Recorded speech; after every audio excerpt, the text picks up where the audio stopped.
What's good, my tribe? Kyle here with day 12 of the 90-day YouTube challenge.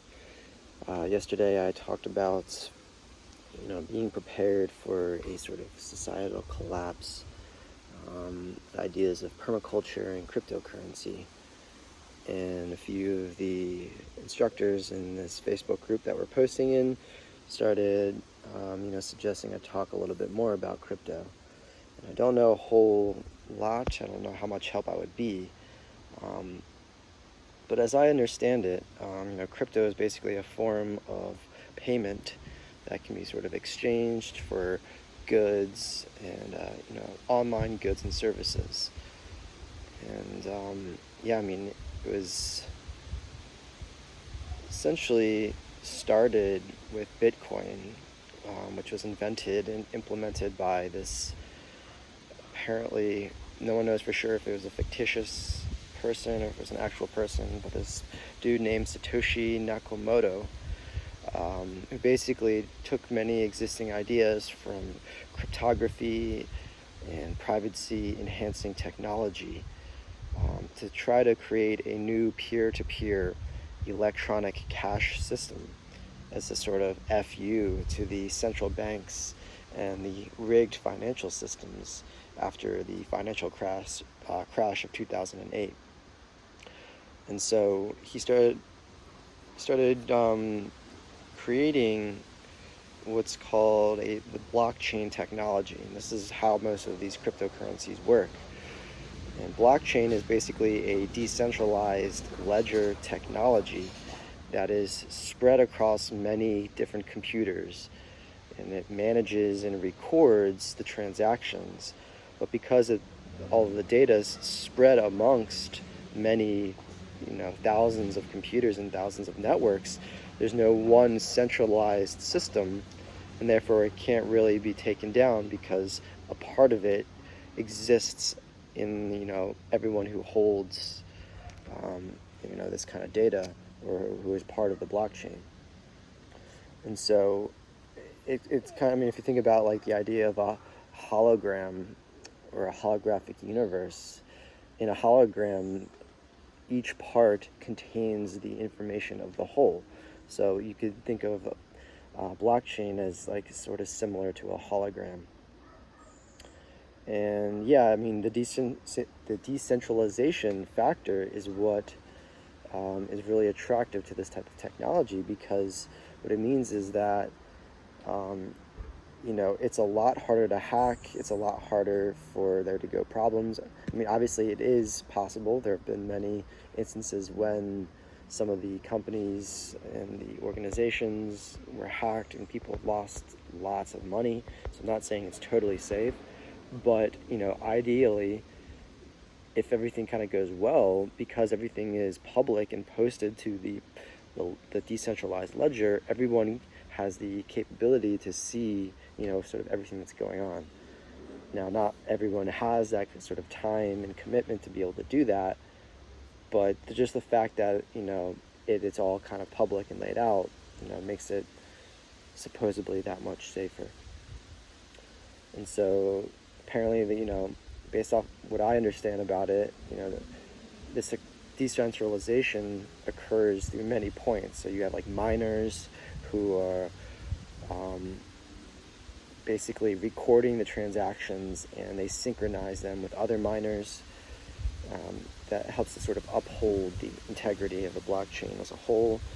And these miners, can also be sort of mining the digital currency. So, some of the currencies like Bitcoin have only a certain amount in existence, which gives it its value. And so the miners are sort of digitally mining little parts of these Bitcoins through their computers. And whenever you mine, just like in real life, if you mine gold, you're basically digging value out of the earth. It's the same thing with this blockchain technology. And there's there's different types of blockchain and different types of currencies out there. And there's something what's called a proof of stake model, where if you own a token, you can kind of put up your token as collateral, and then in return you get authority over that token in proportion, to the amount that you are staking. This is called staking. And so, you get a little bit of ownership of that network, and you also sometimes get rewards for staking your tokens. And this is how you can get involved in creating passive income. If you get involved in let's say you invest in a currency, and then you stake some of that currency in a node, or you create a node with that currency, then you can get, sometimes daily rewards for staking that currency. And so basically what you can do is be getting free digital currency just by holding your tokens as collateral for the entire network. And so it's sort of a risk, obviously you're risking your tokens here. But if you, do your research and you hook up with a pretty,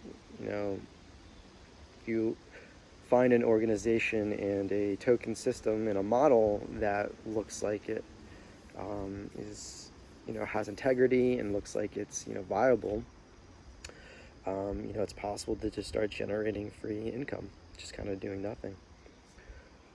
And so, yeah, this is something that I've been exploring the past couple of years. I've invested, I wish I invested in Bitcoin earlier. I think we all did, but, I've been buying little bits of Bitcoin and Ethereum over the years. I invested in this one that was called VChain, which was something based in Singapore. And I was able to multiply my investment by 7 times just by, holding it for a couple of years and then selling it once the price really went up. So there's a couple different ways to do it. You can just buy and hold and wait for that price to go up, hope that it goes up, and then sell when it does. Or you can, again, get involved in one of these proof of stake models and stake your coins and possibly start generating some income, passive income. So yeah, the easiest way to get started is really to just get a Coinbase account. You can download the Coinbase app, and there's also a Coinbase wallet. You need like a digital wallet where you can store these cryptocurrencies. So there's a Coinbase wallet, and another popular one is called MetaMask. And MetaMask can kind of easily integrate into some of your browsers. So I use Firefox browser, and you can integrate this MetaMask into Firefox, and that'll make it easy for you to kind of store and trade some of the currencies with other websites. So yeah, it's the easiest way to get started.